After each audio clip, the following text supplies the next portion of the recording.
Hey guys, good morning, welcome to my blogs. তো এখানে দেখতে পাচ্ছ কত সুন্দর ঘোড়া দাঁড়িয়ে আছে। ঘোড়া ঘাস খায়, কিন্তু ঘোড়ার উপরে ঘাস আছে। আর এখানে অনেক লেবু, সব পাইকারি যাবে। সকালবেলা বের হয়ে গেছি বাজারে। বাজার তো এখানে আছে, কিন্তু কোনো দোকানদার নেই, তো এখান থেকে চলে গেলাম। এখানে অনেক ভিড় আছে, এখানে গিয়ে দেখি কি কি হচ্ছে। 15 টাকা, শুনতে তো পাচ্ছি 15 টাকা। সবগুলো কি 15 টাকা?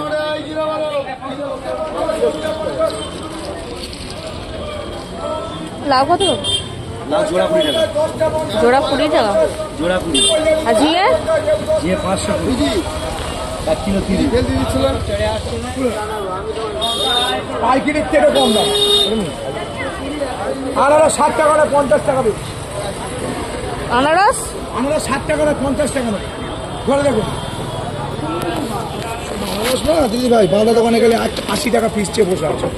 60 টাকা না 50। রসগোল্লা হবে, ওটাও ভালো, এটাও ভালো, যেটা ভালো লাগে। এই দুটোর মধ্যেই নেই দাগি বাগি নেই, দাগি নেই। ভাঙবো ভাঙবো না, ওটা ভালো। 10টা 50 লেবু নিয়ে, লেবু ভালো লেবু নিয়ে যান 10 টাকা।